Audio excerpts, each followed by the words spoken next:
Hello fellow Lust Goddess players. Today, we will look at 10 legendary troops. Let's jump straight into it with Dominica, a very reliable troop, with decent attack and damage and 2 extra partisans deployed. And a defender deployed on every enemy death as long as she is alive is just a great feature. I like to use her mainly as a decoy or as a buffer on multi-attacking troops. The modification tab is where you upgrade the troops you earned. So it's just gaining as much and upgrading as much as possible. More interesting is the neural link. If you obtain the troops needed, you will get the link if you have the resources. The blue bottles earned at events or in the shop are needed for it, but I never had short of these, so it is fairly easy to get some extra health and attack. The reboot section is where you want to be, and this as fast as possible. You can upgrade your legend for another 6 times, giving you approximately 350 on attack and 650 on defense. Grinding and patience are key.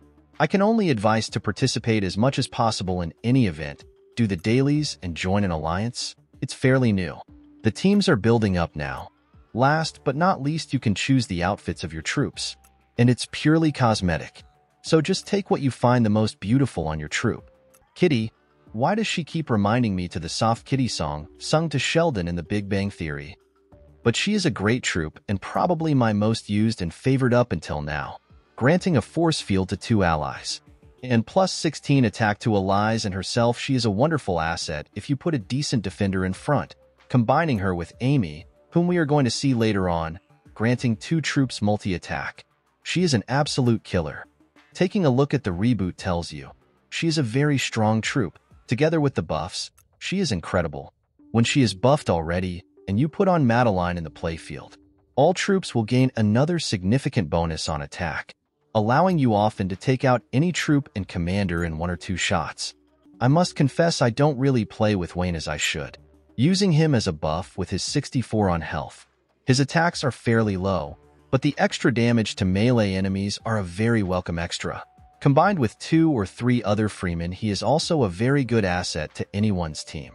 This goes for all legendaries, each with its own strengths and weaknesses. It's up to you which one you will use. Consider the tactics you, as a person, play with. If you then take a look at his reboot section, you will see he is incredibly strong. For the outfits, you can choose between whether or not he has his girl by his side or not.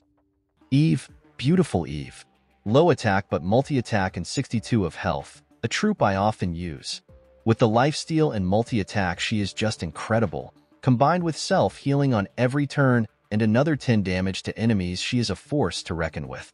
The neural link, giving even more health and attack, are very welcome extras. Going into the reboot section and keeping in mind it is a multi-attack, she is a must-have for everyone trying to play seriously. She has 2 outfits and a different way of sitting. And I must congratulate the developers for thinking about the details. She is a syndicate troop and goes actually very well with any commander. Please keep in mind that the stats I talk about are the stats I did reach up until now. Yours can be higher or lower. In my ideal combination, she is the front line, with Kitty on the 3rd tile and Amy put in between.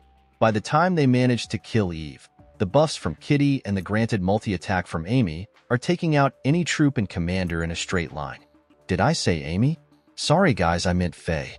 I need to type all text out and put it in the AI voice machine, so I will leave it on Amy. Now you know Amy is Faye. One of my new favorites. Got her recently and inserted her with ease as a very competitive asset. On level 2 with a fairly low attack and health, you need to know when to use it or you lose any advantage she can offer you. On the end of a turn, she also grants 3 attack to all syndicate allies. Considered you have allies on the battlefield. Going into the reboot section, you will notice her health stays below the average of any legendary troop. So I can only say, use her wisely. Under no circumstances you should use this troop as a main troop. Use her as a surprise asset. From now on, I will also show you how much attack and defense they can have at Reboot 6. Madeline, Altoag for me, is somewhat the same story as Faye. What makes her so useful is the 13 damage to all enemies and the damage she does to a commander. Sadly, she is easily taken out cause of her very low health.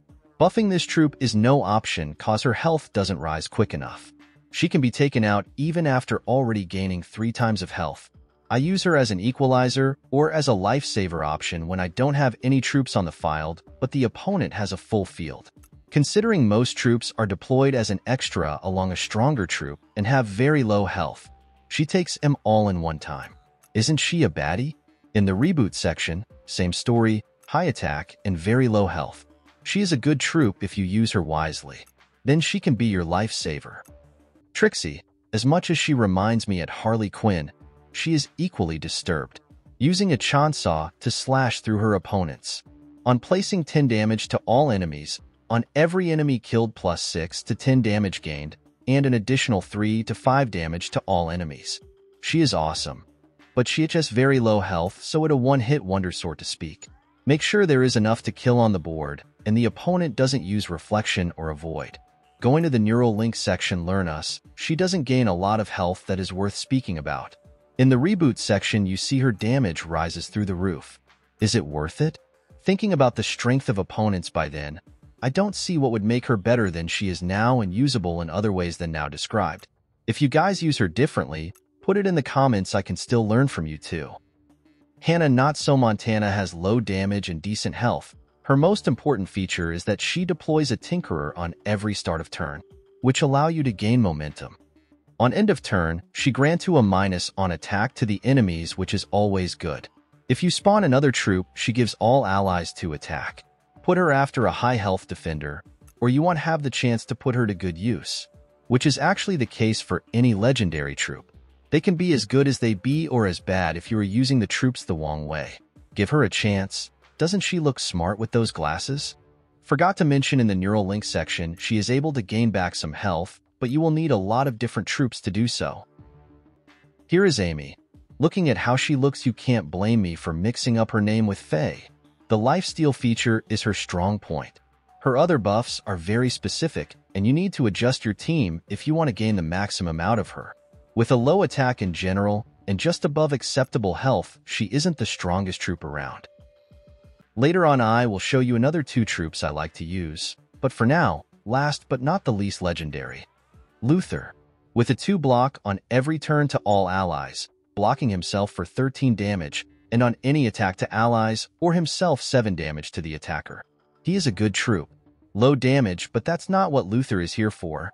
He acts like a buff, meanwhile giving damage to weaken the opponent, so you Kitty or Faye can finish the job. In the reboot you see his health is so high it won't be easy to take him out in one time. In the outfit section you can choose if the girl stays at his side or not. In the last minute I will just show you 2 troops I like to use. I hope you like the video.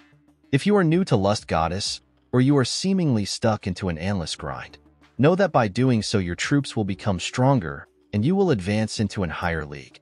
With a merely 6,000 team points, I was able to reach League 16, spending most time in League 17.